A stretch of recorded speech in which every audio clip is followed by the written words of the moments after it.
No, no, no. God forbid. I mean, you've been trained to be lazy because that's how marketing loves to get you, right? Yes, I know you can increase your bone density by getting on a rebounder or doing a power plate or lifting some weights. But, here's the pill, bro. Just take it. And you know better than any that lifestyle is tough because lifestyle requires action from the end user. But everyone I know who's worth listening to is being honest, saying there isn't a quick fix and here's what you got to do to fix it. If you haven't done so already, go ahead and click that subscribe button down below. It's a little red button. You punch that and it's going to notify you every time we put out a new episode that can help you improve your bone health. And then also, if you haven't done so already, head over to bonecoach.com, sign up for the free 7-day osteoporosis kickstart. That's going to walk you through everything you need to be doing right now to get on the path to improvement and stronger bones. After you do those two things, go ahead and press play on this episode, and I'll see you inside.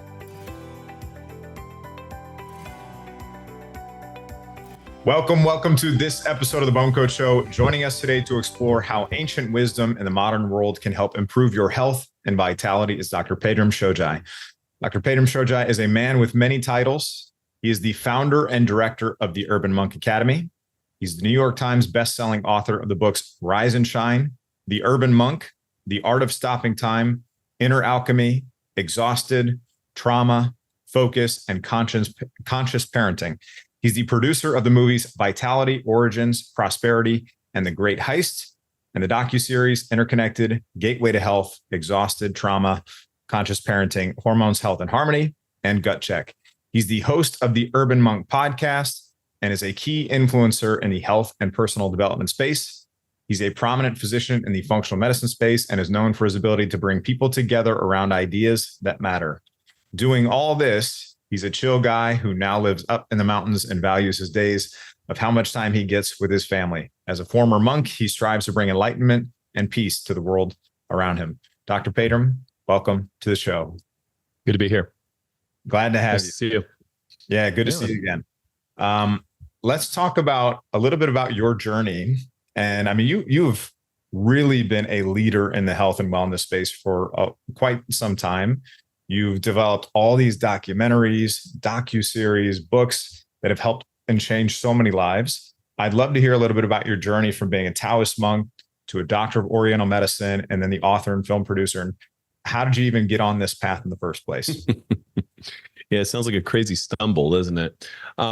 It's you follow the breadcrumbs. And when I finished my monastic training, took ordination, I studied with all sorts of interesting characters around the world, took my doctorate in oriental medicine, and realized that industry was just nascent. There was no industry. You're either hanging a shingle or like walking the streets trying to help people. The doctors aren't referring to you. And so I said, well, let me go, Trojan horse my way into the medical model, started a medical group, multiple offices, doctors, physical therapists, all of it. Was doing a lot of good, but realized I was on the wrong side of the equation. And, the only way you got paid by insurance companies at the time was if you had a diagnosable illness. And all of my training was to avert that iceberg, right? So waiting for a diagnosable illness takes 8 out of 10 of my tool bag away from me. The whole point was to keep people from getting sick. And so I realized in order to fulfill my mission, I need to swim upstream. I started doing corporate wellness for about 1,400 companies, helped a lot of people there, but then I found myself repeating myself a lot. The lifestyle game, for the most part, is pretty generalized. And then you could get really personal and individualized. But if you're not doing the general broad strokes first, you're missing 90% of the value. And so started doing a lot of media, started writing a lot, found that I, enjoyed it, wrote a book, did well, wrote another book, did well, kept going. And then realized people don't read. So then I started doing film and video more because you got to meet people where they're at. It's really easy to sit on some pedestal and get cranky about, people not reading anymore. But if your mission is to help said people, then meet them where they're at and help them. And so I've just kind of taken the next logical step at every point in my career. And here we are. Now, as you've written these books and developed these docuseries and created these documentaries, you've interviewed a lot of different health experts along the way. And in that process, have you found there to be consistent themes or lessons, or what are some of the things that really stood out to you that people listening could take away from this and say, okay, I can make these changes and at least move the needle a little bit in my health? Yeah. I would say that the first kind of important differentiation is you're going to, and this is broad strokes, obviously, but you're going to run into kind of two general types of character out there in the health and wellness space. The ones that are saying, take my pill, my potion, my lotion, my solution, and voila, it's all going to be better. Selling, miracles and using marketing to make you believe that their thing is the thing and all that. And then there's the people that are like, yo, this is going to be a little work, right? This is, this has to do with how you went to the grocery store today. This has to do with the choice you made after dinner. It has to do with the fact that you sat there and watched TV and didn't go for the walk with the dogs. And so lifestyle is tough because lifestyle requires action from the end user. But everyone I know who's worth listening to is being honest, saying there isn't a quick fix and here's what you got to do to fix it. But the good news is we are pretty good at understanding why the lifestyle crisis is destroying our health. We're pretty good at understanding why chronic diseases are now on us. And we're pretty good at understanding how to undo it, except we're just going against a ton of media messaging saying, nah, just, here's the new mattress that solves all your problems, right? And so the sober, intelligent healthcare practitioners that are out there trying to teach you how to fish are the ones I like to listen to. And those are the ones I interview because they're being honest and they're helping you heal your entire life, not just mask another symptom. Yeah. And in your books, you talk about, or you emphasize the importance of integrating ancient wisdom into modern life. Can you talk about what that looks like for people? Yeah. Look, I think every time grandpa dies in any village, a library burned down. And I think there's a tremendous amount of wisdom in our technological rush to modernity that we've left behind. There's a reason why folks slowed down to siesta. There's a reason why you had meals with family. There's a reason why you visited your parents and had the grandparents babysit. Like all of this kind of interconnected web of thousands of years of our upbringing kind of fell apart in 3 generations. And I became uniquely interested back at UCLA when I was pre-med, looking at some of the Asian traditions, Tai Chi, Qi-Gong, some of these longevity practices in general. I was like, holy crap. Every study I read about this is like a slam dunk, but nobody cares because you can't put it in a pill. And so I became a student of these incredible transformative practices. We now have a lot more understanding of what they do and why they are so supremely helpful. But at the time, we knew that they worked. We didn't understand how they worked. And the industry poo-pooed them because there wasn't really a commercial application beyond going to the park and taking care of yourself. And so the more I looked into that, the more I started prescribing that to my patients. I learned very quickly that the people who did those things were the people who got better rapidly. And the people who were like, nah, what else do you got? Or flop on a table and say, fix me, were the people that kept doctor shopping and kept looking for solutions outside of themselves instead of taking on the nexus of control, instead of taking agency and taking control of their lives. It became pretty stark. It was clear as day. You want to get involved in being better? Do things that make you better. And I'm not saying it has to be the Chinese stuff. You could pray, you could stretch, you could do yoga, but do something that helps you integrate your mind, your body, and your spirit in a way that's meaningful to you. And you will start to see the NF-kappa B pathways shift. You will start to see systemic inflammation come down. As a matter of fact, there are numbers of studies showing this. And because they can't put it in a pill, they're just like, oh, well, would you look at that, right? But if you read the literature on this, it's very clear that if you do these practices, inflammation in your entire body goes down, your blood sugar management gets better, your ability to recover gets better, your hormonal balance gets better, your adrenals recover. I mean, the list goes on and on. But, and there's a big but, you got to do something for 10 minutes a day. Oh no, and that's just not the American way, because we're so habituated to buying a solution to our problems. And the solution is not necessarily us actually doing the work. Right. No. God forbid. I mean, you've been trained to be lazy because that's how marketing loves to get you, right? Yes, I know you can increase your bone density by getting on a rebounder or doing a power plate or lifting some weights. But, here's the pill, bro. Just take it. And you know better than any that, those people wash up on the beach of your practice saying, hey, this crap isn't working. The side effects aren't there. It's not the solution that's promised, but it's so easy that it's very easy to fall for it. Hey, it's Bone Coach Kevin Ellis. I want to take one more minute to talk about if you are somebody who was newly diagnosed with osteopenia or osteoporosis, and you're at a point where you're stressed, you're worried, you're overwhelmed, you have no idea where to start or how to get started getting confident in your plan. I want to tell you about the Stronger Bone Solution Program.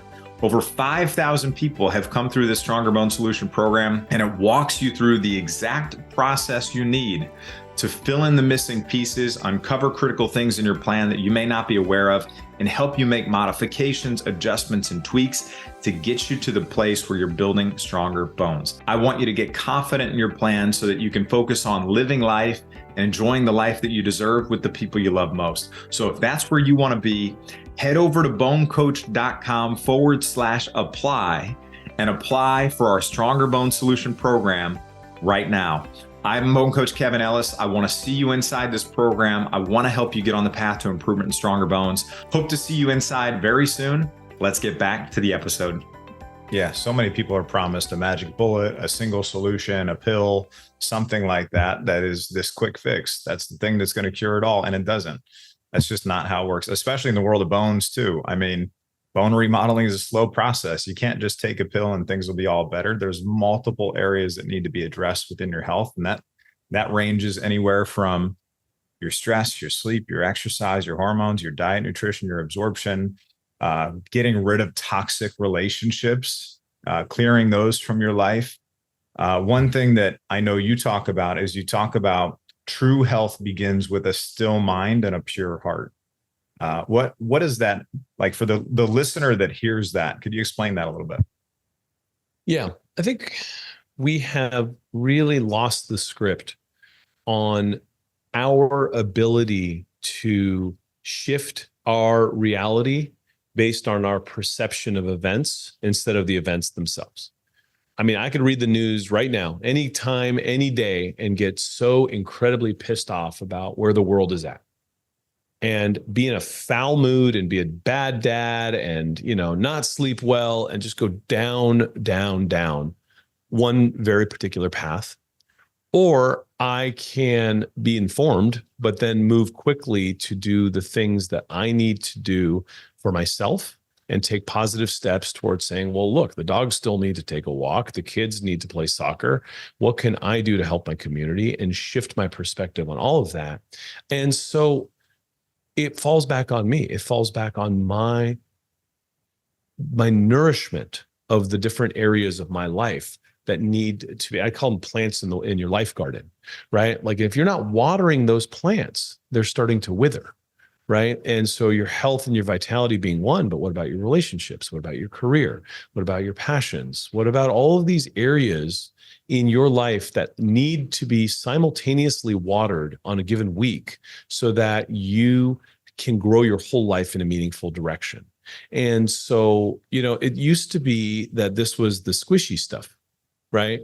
Oh yeah, love and peace. That's great. Right now we're realizing that having a loving heart and gratitude is one of the most psychologically formidable ways of staying healthy in a way that is that is supportive of not just your health, but your family's health, your long-term health, your ability to drive outcomes in a meaningful way, right? Gratitude. It's all everyone talks about it now, right? Because the studies are very clear. But what does that mean, right? That means blessing things in your heart. That means letting things go. That means forgiving those who slighted you. That means trying to understand where someone is coming from instead of, rushing to judge and hate, right? And so this has become part and parcel of the medicine we need now as a society, going into a world where we're just trying to get busier and stay busy, and our attention is being sucked into TikTok or wherever the hell it's being pilfered. And, if we lose ourselves any further, there's nothing left, right? Someone's got to water the garden. And if it's not you, it's not happening, because TikTok isn't pulling your attention back into your life's priorities. TikTok is selling your attention to the highest bidder, as is Facebook, as is the entire digital space, right? It's a parasitic entity that's sucking your attention away from your life and into a marketplace where your attention has now become commoditized. And so if you don't take it back, you don't stand a chance. And that's why I've really come back to the monk stuff, saying, man, this has to be front and center, because you're telling me you don't have time to work out. I'm telling you that it's all in your head, because your priorities are leaving no room for workouts.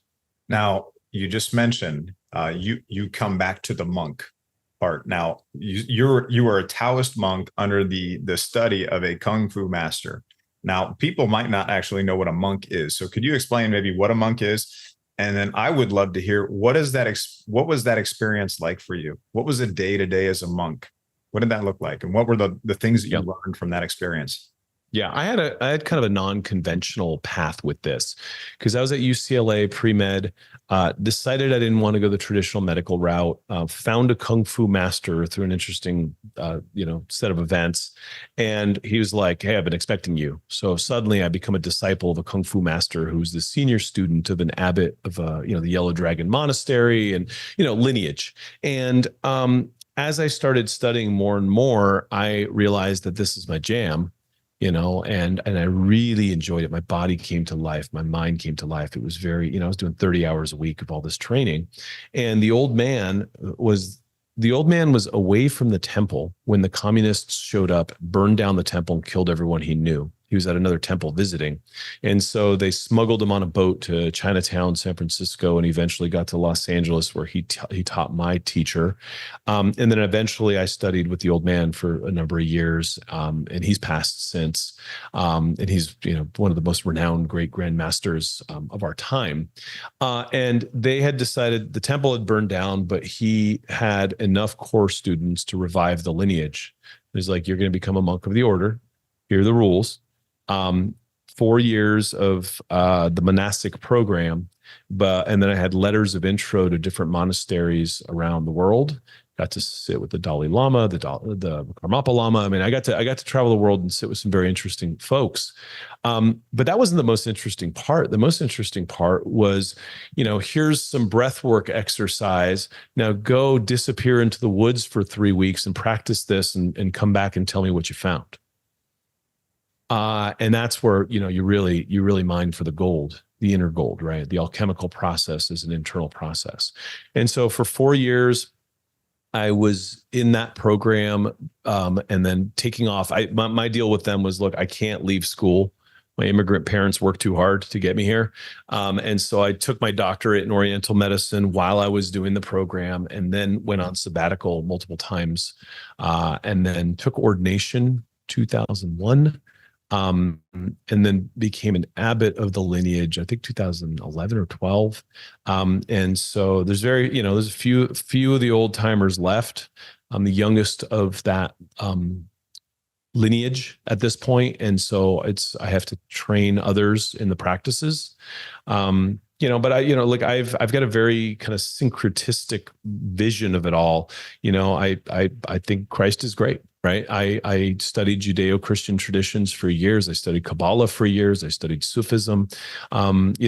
Because I was a Taoist student doesn't mean I'm a Taoist. It means that I have Taoist tendencies, but I have I have interests along multiple channels, right? I think there's a lot of really interesting gospel out there. I think there's a lot of really interesting conversations happening around a lot of things, and I think it's time, right, for these conversations to kind of come up more, given the way folks are so supremely distracted now in the world that we live in. And you mentioned breath work as a key part of that training, and some people may just be entering into that realm today where they hear this tool that they can access now, that maybe it's on an app that they've heard of, or maybe they heard it on a summit, and they're just now exploring this world of breath work. Can you talk about what that is and how it can help people improve their health? And maybe if you have one of your favorite techniques that you want to share with people as well. Sure. Yeah, breath work is really our nexus of control to our inner world. It's one of the easiest places to anchor your consciousness, to retroflect your attention. What does that mean?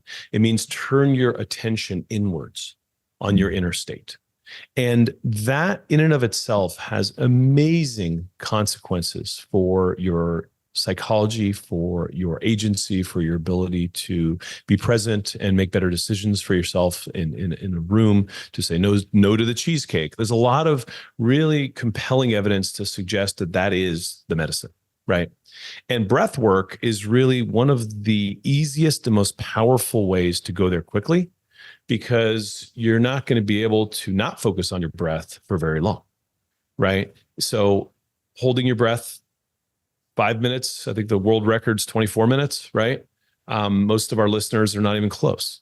So being able to observe the breath and observe how the breath gently comes in and out of the body. And there's all sorts of different techniques, watching it go into your abdomen, feeling it on your upper lip. There's a lot of techniques that have been taught over thousands of traditions. But the idea of turning your attention on something that is so natural and innately tied to your survival and innately tied to your kind of corporeal existence anchors your awareness back on what is real and what is here now, versus what Susie said, what Bob did at the office, and all the things that we run in abstraction all the time in our minds. And so breath work becomes the quickest path to coming home. And here we could just do a very simple practice right now. This is a Buddhist practice called 4-count breathing, where all you need to do is straighten your spine, close your eyes, and inhale for the count of 4. 1, 2, 3, 4. Hold for the count of 2. 1, 2. And then exhale for the count of 4. 1, 2, 3, 4. And then hold for the count of 2. 1, 2. Go back to the inhale. 1, 2, 3, 4. Hold. 1, 2. Exhale. 1, 2, 3, 4. Hold. 1, 2. Now you keep going with this if you like, but what I would say to this is that the space between the in-breath and the out-breath becomes supremely interesting in the observation of the shift between inhale and exhale. And a lot of students immediately get mad at themselves because they botch it, or they forget, or they, what was I doing, breathing in and out. That is an absolutely 100% natural thing that happens when you're meditating. The mind wanders. That's what it does. And so the practice becomes coming back, without judging yourself, just coming back to breathing and counting and breathing. And in that, you learn to soften your judgment of yourself. In that, you learn to find an anchor of awareness to bring you back to the present moment. And in that, you can be standing in line at the bank, you could be in traffic, you could be doing whatever, just keep your eyes open and do this kind of breathing and consistently work on watering that field, allowing that part of your consciousness to kind of turn back inward, check in with yourself, right? Now, on a macro level, that is, hey, do I go out for drinks with the guys or do I go to the gym tonight? Do I really need a piece of cheesecake or can I have some peppermint tea and call it a night? And it starts to roll into all of the micro decisions that add up and become kind of a summation of what our state of health is. And so, I've gone, I did the monk thing. I did the functional medicine thing. I've, swung the pendulum over the last 30 years. And I've really landed on this place where, man, if you don't have mindfulness, it's very hard to have fitness. If you don't have mindfulness, it's very hard to stick with a diet. It's very hard to be consistent with anything because if your mind wanders, your life wanders. That was a powerful practice. I went along with you for that one. And it was great. You can feel the shift in your physiology as you do that. And I know from being this person, but also from having conversations with a lot of people will say, oh, well, I just can't get my mind quiet enough, or I can't do that, or that's just not me. And I think that mentality for a lot of people is the block that keeps them from accessing all this potential. And what do you say to that person? Because once you get in there and you do it and you feel the effects of it, you'll get the momentum and you'll continue on with it. But the person is usually stuck at that beginning point and they don't push it just far enough to get over that hurdle. It's a tough one because, and I've come in a martial artist, right? Like you're a Marine, right? Like I've come in very kind of like heavy handed and been like, just do it. Right. And some people just can't, right? They don't have that wiring. They didn't have the parents I had, it's what, for whatever reason, they can't turn that corner the way I was able to turn that corner. And so the compassionate teacher then learns that, okay, so where are they stuck? And so a lot of times I started being like, well, man, I mean, if I ate that cheese burrito for lunch, I wouldn't be able to focus on meditation 2 hours later either. And then we go into the inflammatory cascades that happen around casomorphin and, all the SIGA in their gut and all of the issues that have now created almost like a systemic inflammatory response that's setting off alarm signals in their body. How the hell am I supposed to sit here with my eyes closed and meditate when I have signals going crazy saying it's not safe? Now, that could be a guy breaking into your house, but that could also be trillions of lipopolysaccharides from gram-negative bacteria that are coming through a leaky gut. How does your body speak to you? Right? It'll say, I'm anxious. It'll say, I'm distracted. And so I've really been kind of trying to meet people in the middle of physiology meets psychology and mental practices to say, look, all of it brings you to the middle. So let's cool the fire.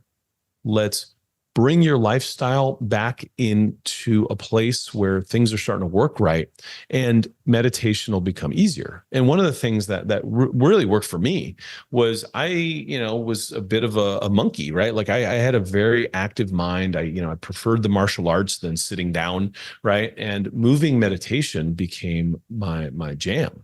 Tai Chi, Qi-Gong, where you're watching your hands, you're doing something still, but you're calming down while you're doing it. I've found that has been an incredible practice for the Western mind, because we can't do not doing, but we try to do it, right? So if you still need to do something, then do this practice, and I will saddle your monkey mind with so many things to stay focused on while doing this practice that it'll take your mind off of your worries and your challenges and allow you to kind of enter one of those Zen spaces, even for a glimpse. And then when you sit on the cushion, now you have a frame of reference. You have something to anchor to. So I found that moving meditation, Tai Chi, those types of practices, Iyengar yoga in particular, really are helpful in getting people in their bodies and using their bodies to drive their awareness inwards. I've noticed a growing interest in the aging population, specifically in Tai Chi and Qi-Gong. Can you talk about Qi-Gong a little bit? Because our audience, I know they've probably heard about this for bone health, and maybe they're curious about exploring if it's the right fit for them. Can you talk about what Qi-Gong is? Yeah. So Tai Chi is a form of martial art that is predicated on Qigong principles, the grand ultimate fist. And so for those of you that are watching and not listening, you know, these beautiful kind of flowery moves where it's like, it looks so wonderful. This is the guy's chin, and this is the back of his head, and this is a snap, right? And so it's this beautiful flowery stuff, but it's a martial art. Qigong is energy work. And Qigong is very specifically, there's health Qigong, there's medical Qigong, there's, you know, fighting Qigong, and then there's kind of monastic, you know, some of the stuff that I did on the Taoist side, which is Qigong that drives you to meditate deeper. And so there's all sorts of very interesting practices that happen with it. Some of it's eyes open, some of it's eyes closed. But the basic kind of overarching principle is the coordination of eyes, mind, body, and breath. So I'm breathing consciously with my body movements. My eyes are tracking where I'm telling them to track. And I'm moving in a way that's synced up harmoniously with all of that. And so there's a lot of practices where it's like you're looking at your hands, now you're looking at your periphery. And so there's a lot of kind of ancient EMDR, if you will, really powerful eye movement practices built in. And I've had all walks in my workshops and seminars, neurosurgeons, physicists, everything. And, you know, everyone's like, what's this and what's that? And I'm like, look, talk is cheap. Let's just do the practices.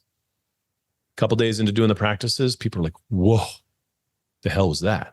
Right. And I'm like, I'm telling you, like it shifts your state of being, your consciousness. You go inward, and suddenly this sense of peace and ease that exudes from a human, a consciousness that is now back inside the framework of its own skull and is looking out through these eyes. It's something to marvel at. It's really powerful stuff. That's what hooked me, right? I was pre-med at UCLA, and, you know, I was like, look, I'll give this stuff a chance, and never look back. It's really amazing stuff. What are you working on now that you're really passionate about? I know you've done so many amazing documentaries and films and all this stuff. What's on the horizon? So one of the things that really bothered me as a doctor was people who didn't get better, right? I just, you know, maybe it's my ego, but it was just like, I hate not getting results, especially if I am like, look, here's the problem. So obviously I hadn't identified the full scope of the problem with a certain subset of patients. And the more I started kind of following that in, the questions really became, you know, started to kind of bubble up around saying, well, okay, so wait a minute. So you're telling me that these symptoms are worse when you're home, but if you're on vacation, it's better.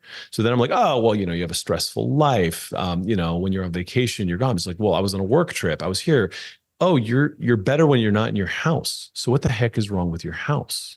And so I started really looking at toxic homes and what it was that we were allowing to come into our homes that was damaging my patient's health, whether it was the Italian cologne, whether it was mold behind a wall, whether it was some fancy new, you know, furniture that you got that is outgassing from some nasty factory in China.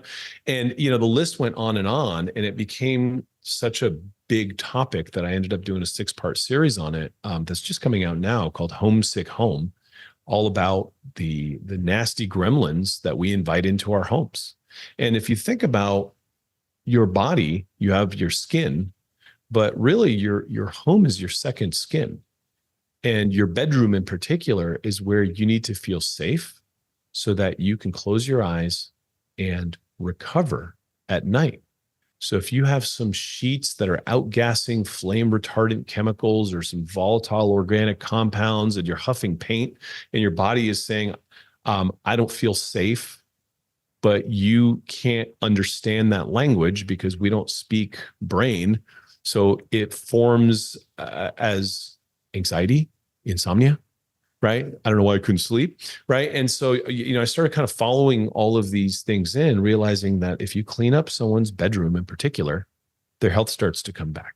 You clean up their home, their health starts to come back. You clean up the supply chain of the fabrics that they're wearing, right? These things leach into your skin. And so it's hard because we live in an increasingly toxic world, but you could either, say, well, blame the bad guys for doing it.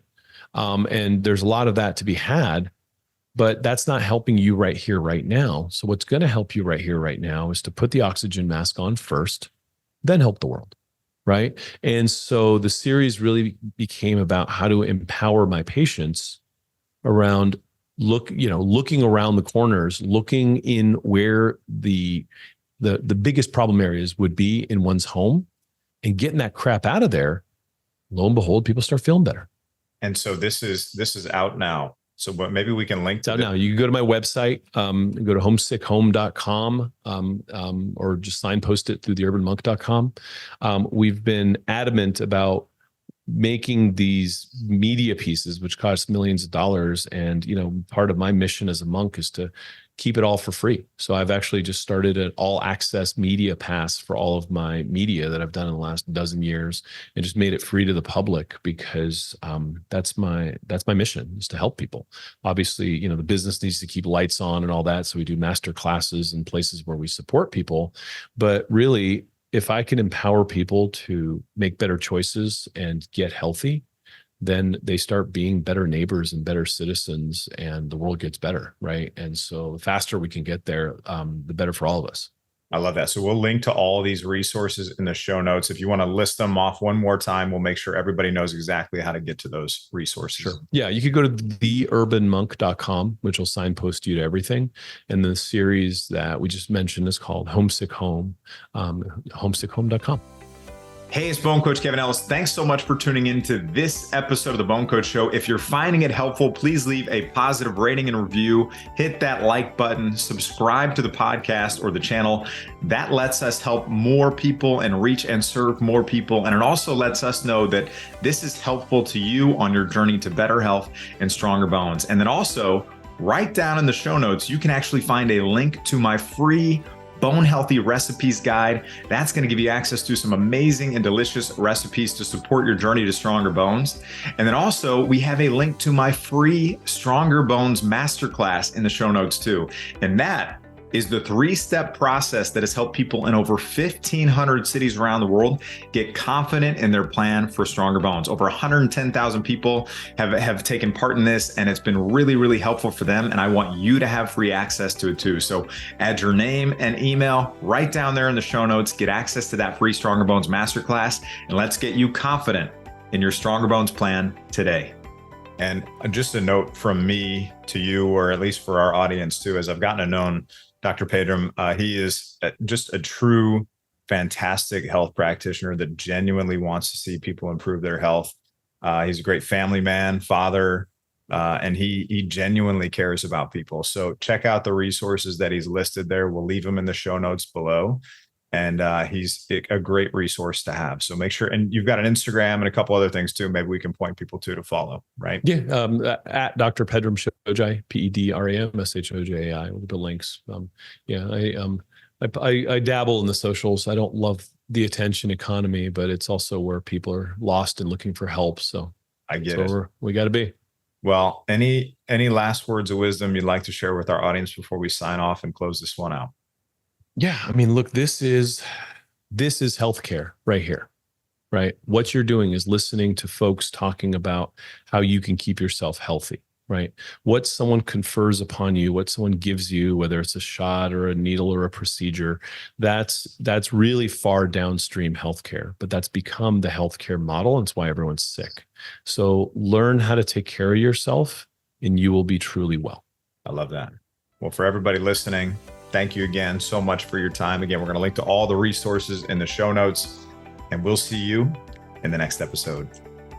Hey, it's BoneCoach Kevin Ellis. Hope you found that episode helpful and that you enjoyed it. Just one last reminder, if you haven't done so already, head over to bonecoach.com, sign up for your free 7-day osteoporosis kickstart. It's going to tell you everything you need to do to start getting on the path to improvement. Hope you found this helpful. I'm your BoneCoach Kevin Ellis.